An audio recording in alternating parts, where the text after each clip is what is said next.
사랑하고 축복합니다.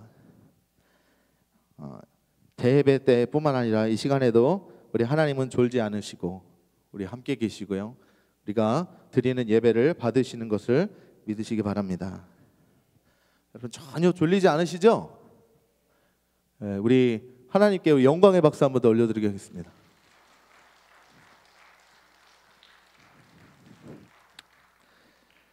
우리 하나님 얼마나 좋은지 모릅니다. 그렇죠?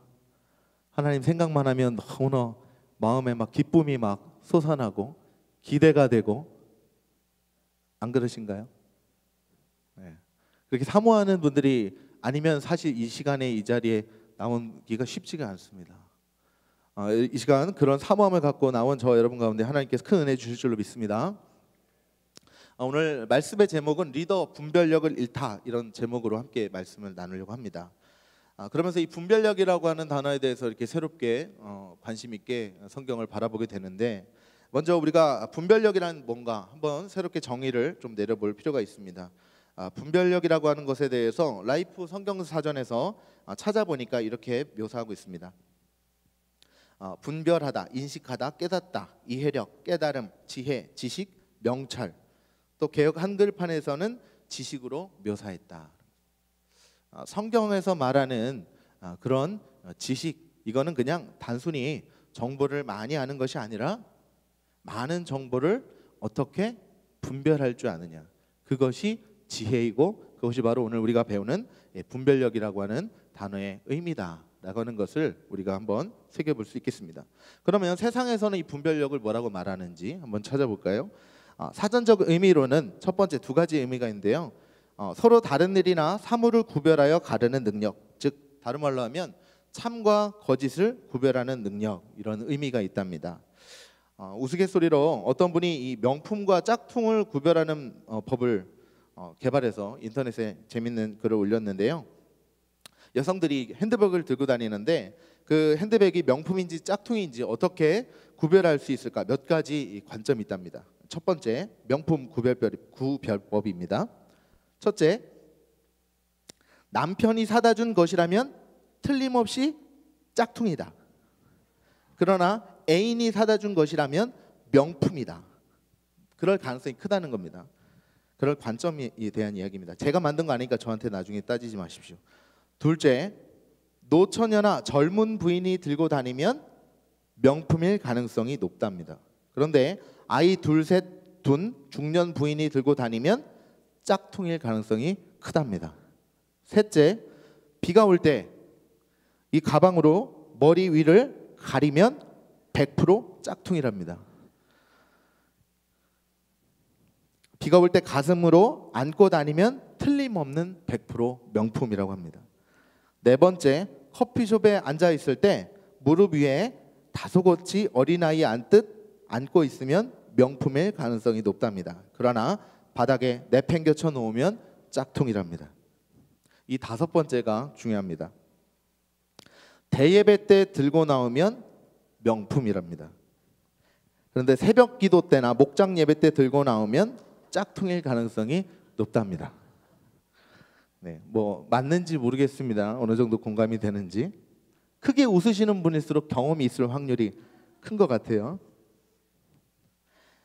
웃은 이야기지만 한 가지는 분명합니다. 참인지 거짓인지 구별하는 분별력, 우리의 삶 속에서 중요하다. 이게 분별력이 그런 의미가 있다는 거예요. 두 번째 의미로 이 세상 물정에 대해서 옳고 그른 것을 판단하는 능력, 무엇이 옳은지 무엇이 그른지 어떤 것이 더 좋은지 이런 것을 판단하는 능력, 즉 다른 말로 하면 결정력, 이런 것이 이 분별력의 의미를 갖고 있다고 합니다. 통계를 보면 하루에 한 사람이 아침에 눈을 뜨고 또 잠에 들기까지 여러 가지 의사결정을 하게 되는데, 아주 활동적인 사람의 경우는 약 하루에 700회 정도 의사결정을 한답니다. 조금 비활동적인 사람의 경우에도 최소한 400회 정도는 이렇게 의사결정을 내린다는 것입니다. 어떻게 보면 우리의 삶이라고 하는 것은 이런 작은 결정, 선택의 연속이 모여서 오늘의 우리를 이루게 되는 것이죠. 그런 의미에서 보면 이 분별력, 이 판단력이라고 하는 것이 우리의 삶에 얼마나 중요한지를 우리가 알 수 있게 됩니다. 브룩 포스 웨스터코트라고 하는 이름이 참 어려운 사람인데 이 사람이 이런 이야기를 했어요. 성자들의 특징은 완전 무결한 것이 아니라 분별력에 달려 있다. 우리가 소위 말하는 성인들, 성자라고 하는 사람들은 죄를 한 번도 안 지은 사람들 또는 절대로 잘못된 결정을 내리지 않는 그런 것에 있는 것이 아니라 분별력이 좋은 사람이 성자들이 될 가능성이 높다라고 하는 겁니다. 그러니까 우리에게 있어서 이 분별력이 얼마나 중요한지를 깨닫게 되는 것이죠. 그렇다면 여러분, 세상 사람들이나 우리 크리스천들이나 모두에게 다 중요한 것이 무엇이겠습니까? 이 분별력이죠. 사람을 만날 때에도 어떤 사람을 만나야 될지, 어떤 사람이 내게 좋은 영향을 줄지, 그런 것들을 판단하는 거 얼마나 중요합니까? 이거는 뭐 세상 사람에게도 똑같이 중요한 것이죠. 그러나 이 분별력이 이 성도들에게, 우리 크리스찬들에게는 몇 배나 더 중요합니다. 왜냐하면 성도는 리더이기 때문에 그렇습니다. 여러분, 이 말씀에 공감하십니까? 저는 아직 성도인데요. 아직 직분도 없는데요. 저는 아무 사역도 안 하는데요. 제가 리더라고요. 여러분, 하나님께서 이스라엘 백성들을 제사장으로 불러주셨다라고 하는 것, 하나님을 믿는 사람들, 성도를 수많은 사람들 중에서 택해서 불러주셨다는 그 사실 하나가요, 사실은 우리가 리더라는 것입니다. 먼저 하나님이 불러주신 사람들, 먼저 세워서 리더로 세워서 수많은 하나님을 믿지 않는 사람들에게 선한 영향을 줄 뿐만 아니라 하나님을 믿게 하는 그 일을 우리에게 맡겨준 선택받은 리더들인 것을 여러분 인정하셔야 돼요. 할렐루야. 여러분, 리더들이십니까? 자신이 없으세요. 리더 아멘 해도 여러분 손해 안 보세요. 여러분 선교지로 보내지 않으세요. 염려하지 않으셔도 됩니다. 여러분, 우리는 어쨌거나 우리가 인정하든 인정하지 않든 하나님의 관점에서 보면 리더예요. 그렇기 때문에 여러분, 어디를 가도요, 이 성도들은 무슨 말을 해도요, 사람들의 집중 관심의 대상이 되는 걸 여러분 느끼십니까? 카페에 앉아서 교회 얘기를 막 신나게 하는데 사람들이 이렇게 쳐다보고 가요. 왜 그럴까요? 리더라서 쳐다보는 거예요. 왜? 교회의 리더인 거예요. 안 보는, 하나님을 안 믿는 사람들에게는 우리가 다 어떤 사람이라고요? 리더로 보여지는 겁니다. 여러분이 인정하든 인정하지 않든 먼저 교회 다니는 사람으로서, 예수님을 믿는 사람으로서 먼저 된 사람으로서 그 사람들이 그렇게 보는 거예요. 그래서 우리에게는 이 분별력이라는 것이 너무나도 중요한데, 이 분별력이요, 너무나도 어려운 이야기입니다. 사실은 우리가 사실 분별력 얻고 싶어서 없는 사람 하나도 없죠. 너무나도 많은 어려운 그런 상황들이 있기 때문에 분별력을 지키고 가꾸는 것이 참 어려운 것입니다. 왜냐하면 우리의 삶 속에 거짓인지 참인지 제대로 판단하기 어려운 그런 헷갈리는 상황이 많기 때문입니다. 어떤 결정을 내려야 되는데 어떤 것이 정말 좋은 결정인지 판단하기 어려운 상황이 너무나도 많기 때문에 우리가 이 분별력을 제대로 발휘하고 지키는 것이 참 어려운 겁니다. 뭔가 참 이게 진짜인지 이게 거짓인지 판단하는 건 그래도 좀 더 쉬운 편인 것 같아요.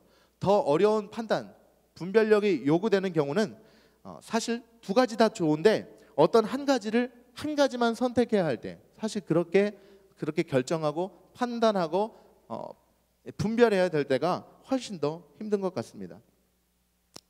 자, 왜 그러냐면 이 한 가지를, 더 둘 중에 좋은 것 중에 한 가지를 포기할 때 나머지를 얻지 못하는 그 마음 가운데 우리의 욕심과 욕망이 자리 잡고 있기 때문이에요. 저는 그래서 지금은 짬뽕을 좋아하는데 옛날엔 짜장을 좋아하거든요. 중국집에 가면 갈등이 안 될 때가 있었어요. 저는 짜장면을 좋아했으니까 짬뽕은 안 좋아했고, 마음속이 너무 편안한 거예요. 근데 어느 순간부터 제가 외도를 하기 시작했어요. 짬뽕의 국물의 그 맛을 들리기 시작을 했습니다. 그 다음부터는 이제 고민이 되는 거예요. 짜장면을 먹어야 되는지 짬뽕을 먹어야 되는지. 요새는 그래도 짬짜면이라는 게 있더라고요. 반반씩 이렇게 시키는 거. 요새는 그것도 유행이 지나서 많이 없어진 것 같아요. 짜장면을 선택했을 때에 포기해야 되는 그 짬뽕에 담겨있는 나의 욕망, 짬뽕을 선택했을 때에 옆에 짜장면 시킨 사람 한 젓가락 얻어먹고 싶은 그 내 욕망, 이런 거를 딱 정해서 내리기가요 이거는 우스운 비유지만 쉽지가 않은 겁니다. 그러나 리더라면 분별해야 됩니다. 짜장면, 짬뽕 먹을 때 꼭 이 생각하지 마시고요. 우리가 가정에서도 크리스찬 리더고 직장에서도 크리스찬 리더입니다. 어디를 가도 우리는 우리가 원하든 원치 않든 사람들에게서 리더 역할을 하게 되어 있어요.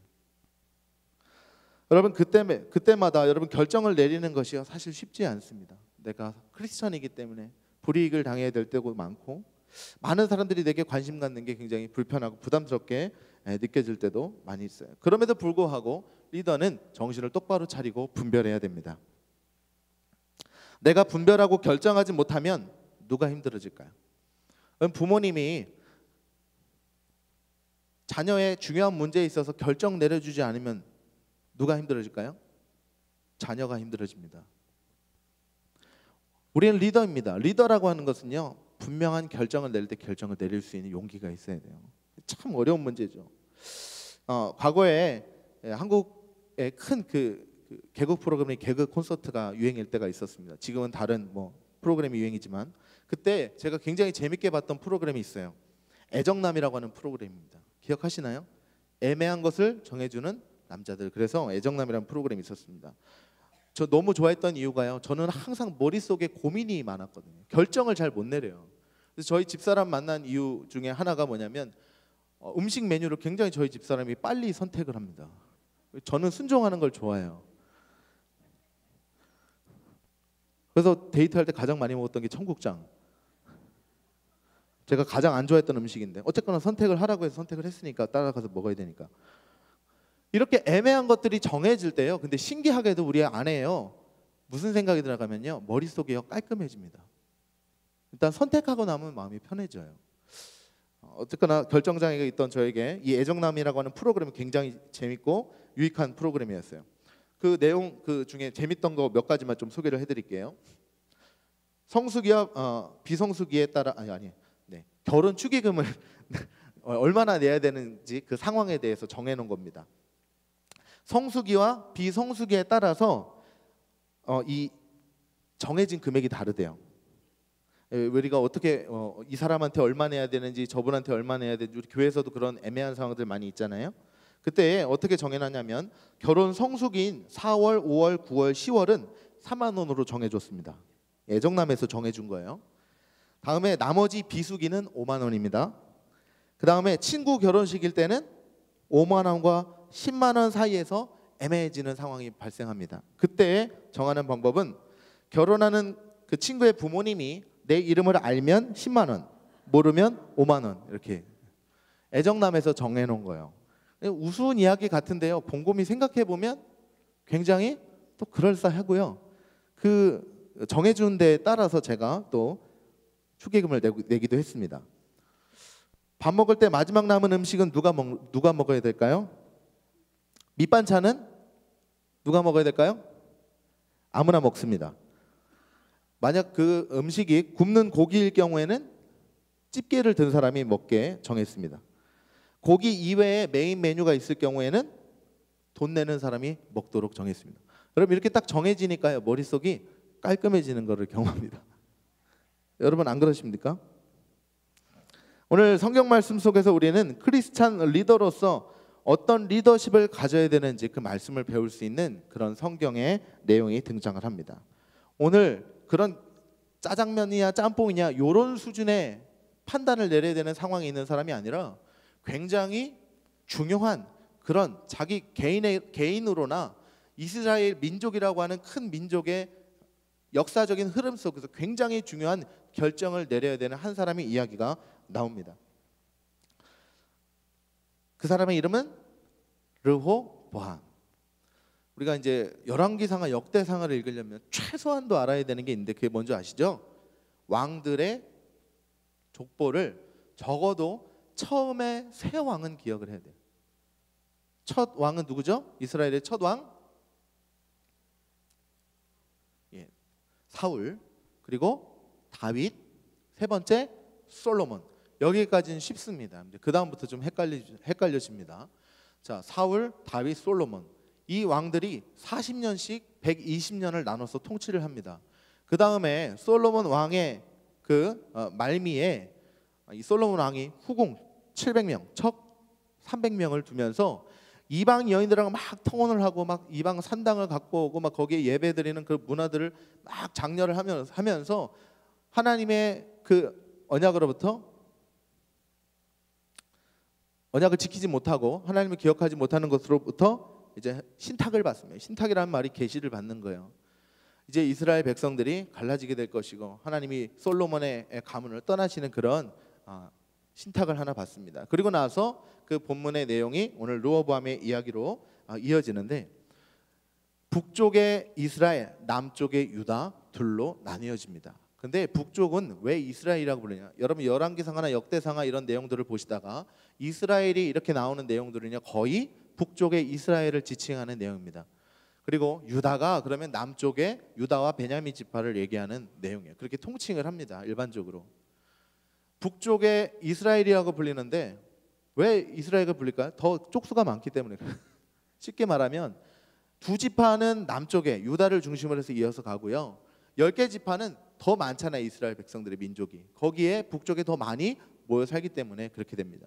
자, 그런데 이 과정 가운데에서 이러한 분열을 일으키게 만드는 굉장히 중요한 결정을 내리는 사람이 누구냐면 르호보암이에요. 오늘 우리가 읽은 본문에 등장하는 왕입니다. 근데 이 르호보암은 처음부터 이렇게 분열시킬 생각이 있었던 게 아니에요. 이 당시의 정세를 좀 우리가 살펴볼 필요가 있는데요.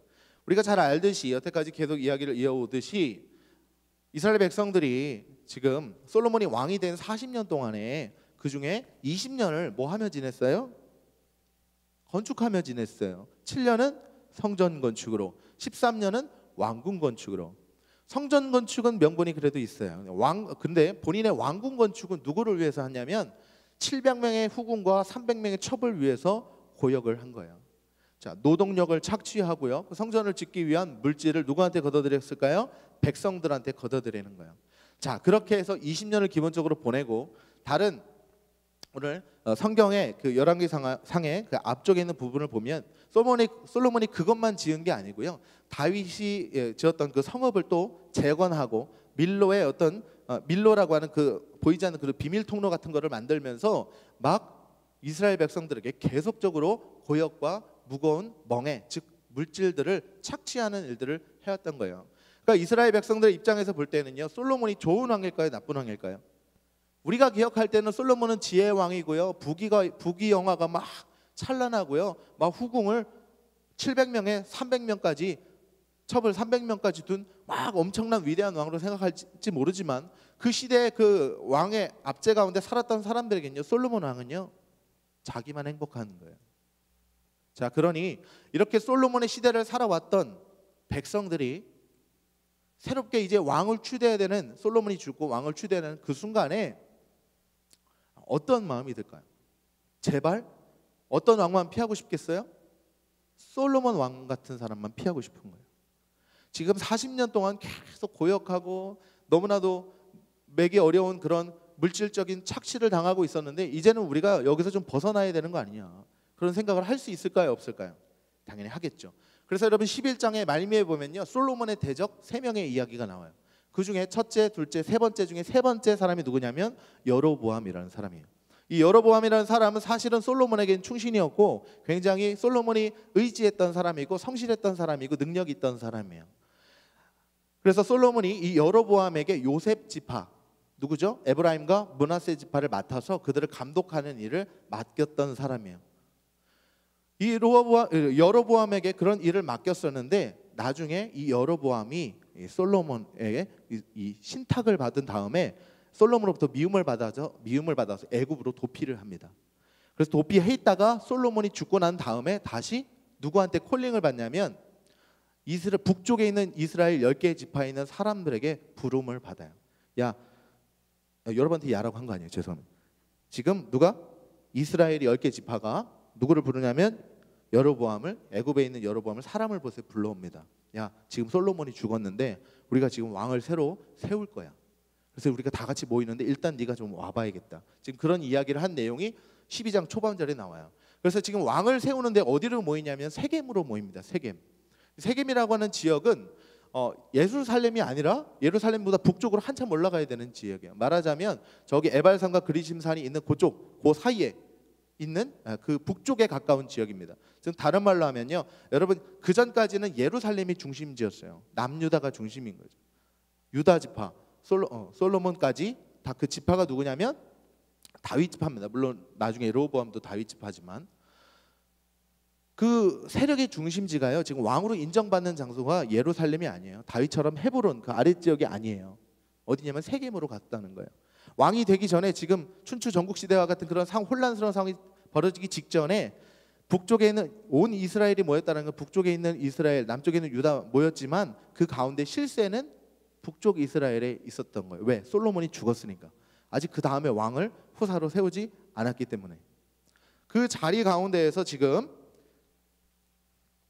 백성들이 르호보암에게 나와가지고, 그 사이에 누가 섞여 있었냐면 여로보암이 섞여 있었습니다. 나와가지고 그 왕에게 요청을 하는 거예요. 말씀을 보면 4절, 왕의 아버지가 우리의 멍에를 무겁게 하였으나 왕은 이제 왕의 아버지가 우리에게 시킨 고역과 매운 무거운 멍에를 가볍게 하소서. 그리하시면 우리가 왕을 섬기겠나이다. 이렇게 말씀하고 있습니다. 자, 이스라엘 백성들이 얼마나 죽겠으면 지금 왕이 바뀌어가는 그 찰나에 어떻게 보면 반란처럼 보일 수 있는 그런 일들을 계획하고 이뤄가면서 지금 이스라엘 앞으로 왕이 될 사람을 앞에 놓고 지금 간청을 하고 있잖아요. 그러니까 이스라엘 백성들이 그동안 40년 동안 얼마나 고통스러웠다는 것을 우리가 체감할 수 있죠. 이렇게 르호보암에게 요청을 했어요. 자신들이 지금 얼마나 힘든지 그 상황을 이야기했단 말이죠. 그런데 르호보암이 그 이야기를 들은 후에 요 부분까지는 지혜로웠어요. 당장 답하지 않고 3일 후에 내가 다시 답하겠다. 그리고 나서 돌아와서는 누구에게 뭐냐면 솔로몬의 왕의 원로들을 찾아가서 그들에게 지금 우리 백성들이 지금 이런 이야기를 내게 조건으로 내걸고 있는데 내가 어떻게 답을 해야 되겠습니까? 그랬더니 원로들이 뭐라고 했냐면 그들의 말을 좀 들어주십시오. 그들의 멍에를 좀 가볍게 해주십시오. 그들의 필요를 좀 채워주십시오. 그러면서 뭐라고 말을 하냐면 7절에 보면 왕이 만일 오늘 이 백성을 섬기는 자가 되어 그들을 섬기고 좋은 말로 대답하여 이르시면 그들이 영원히 왕의 종이 되리이다. 그런데 이 말이 르호보암에게는 불편했던 것 같아요. 그래서 8절에 보면 왕이 노인들이 자문하는 것을 버리고 라고 기록을 하겠습니다. 솔로몬 왕과 같은 시대를 살았던 사람이고 자기보다는 솔로몬의 그 지혜와 그 왕권과 그런 것들에 물들어 있던 그런 원로들이라고 아마 생각을 했던 것 같아요. 그래서 내가 그분의 이야기를 듣는 것은 굉장히 위험한 일이라고 생각을 했던 것 같아요. 그리고 여러분 이 르호보암은요, 다른 성경의 어디를 봐도요 하나님하고 어떤 인격적인 관계, 예배자의 관계의 내용이 나오지 않습니다. 하나님이 없는 그냥 왕일 뿐인 거예요. 세상의 왕의 특징이 무엇이냐면 자기의 권력을 가지고 그냥 다스리고 사람을 지배하고 조종하고 다스리는 것, 그게 왕의 능력이요, 왕의 권위요, 왕의 책무라고 생각을 하고 있습니다. 지금 르호보암은 똑같이 그렇게 인식을 하고 있습니다.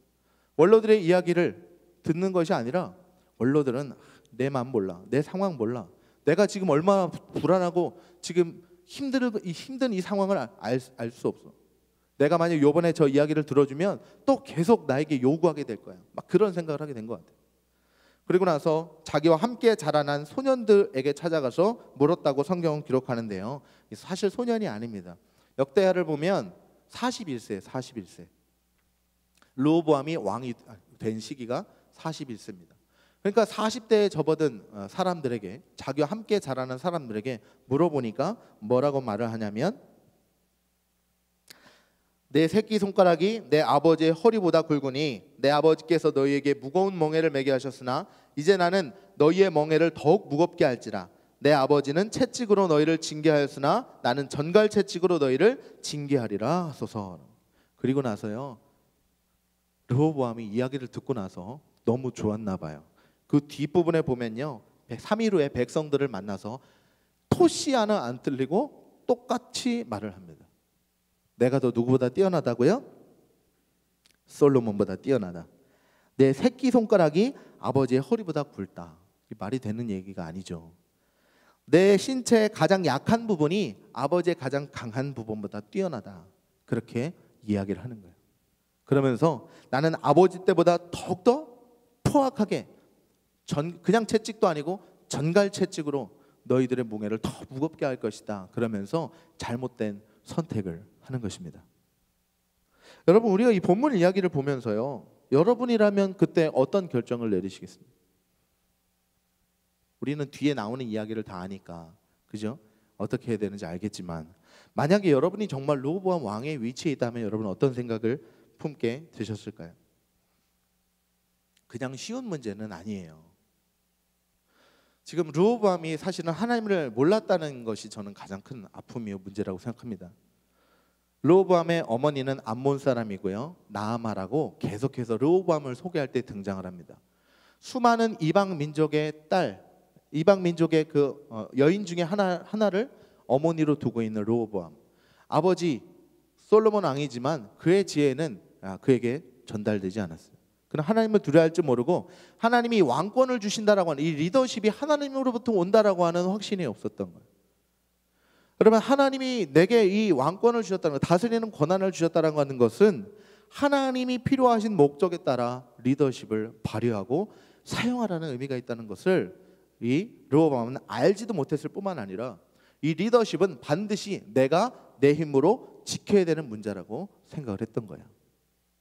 그의 분별력은 지금 굉장히 큰 위기 가운데에서 무엇이 좋고 무엇이 나쁜지, 여러분 우리는 한눈에 딱 이 백성들의 요청을 딱 생각할 때에 무엇이 옳은지 여러분 알 수 있어요, 없어요? 굉장히 이제 생각이 좀 안드로메다로 이제 가기 시작하는 시간인 것 같아요. 여러분, 백성들이 이렇게 힘들다고 하면요, 들어줘야 돼요, 말아야 돼요? 그냥 제가 아주 간교한 사람이라고 생각을 해서도요, 일단은 오케이 들어줄게 하고 나서 또 정갈 채찍을 들어도 되잖아요. 그래요, 안 그래요? 일단은 왕이 돼야 되잖아요. 제가 나쁜 사람이라고 생각을 가정을 하고 저 사람 정말 나쁘네 이런 생각하지 마시고요. 그게 지혜로운 거죠. 그런데 지금 르호보암은요, 지금 사리분간이 전혀 안 되는 상황이에요. 무엇이 그의 분별력을 그렇게 흐트러 버렸을까요? 무엇이 그의 판단력을, 결정력을 그렇게 흐트러 버렸을까요? 두려움입니다. 두려움. 내가 약한 모습 보이면 저들이 날 가만두지 않을 거라는 두려움. 여러분, 그 두려움이 우리의 결정력을, 우리의 분별력을 흐트러 버려요. 여러분, 기도하고 어떤 중요한 문제를 정할 때에 하나님 앞에 기도하죠. 성령 충만할 때는요, 있는 그대로 보여요. 무엇이 나쁜 것이 나쁜 것으로 보여요. 근데 이 두려움의 영이 확 들어보면요, 지금 나쁜 것도 좋게 보여요. 르호보암은 하나님을 알지도 못하는 사람이었고 이미 세상의 제국의 방식대로 나라를 운영해야 된다고 생각했던 사람. 그 가운데는 이 두려움을 극복하는 것은 공포 정치로, 지금의 북한의 김정일이나 김정은 같은, 처음에 딱 높은 자리에 올라가면 바로 숙청부터 해내는. 왜 그랬을까요? 두려운 거예요. 내가 세 보이지 않으면 나를 가만두지 않을 거라는 두려움. 여러분, 이거는 크리스천 리더가 가져야 될 자세는 아니죠. 크리스천 리더는 여러분 어떤 자세를 가져야 될까요? 그러면 너무 답은 뻔하죠. 근데 여러분, 중요한 게 있습니다. 우리가 똑같은 분별의 자리, 결정의 자리에 있을 때 우리를 정말 두렵게 만드는 것은 뭐냐면 하나님의 부재예요. 내가 결정하는 자리에, 분별해야 되는 자리에서 하나님보다 문제가 더 커 보이는 거. 내가 이거를 결정해 버리면 내가 굉장히 큰 위기가 몰려올 거라고 하는 거. 그 마음이 우리로 하여금 잘못된 결정을 내리게 합니다. 하나님이 기뻐하시는 결정이 아니라 내 욕망에 이끌리는 결정, 두려움이라고 하는 그 공포를 통해서 잘못된 선택을 하게 하는 그 결정을 이끌어내는 것입니다. 그러려면 여러분, 우리에게 꼭 필요한 것이 있습니다.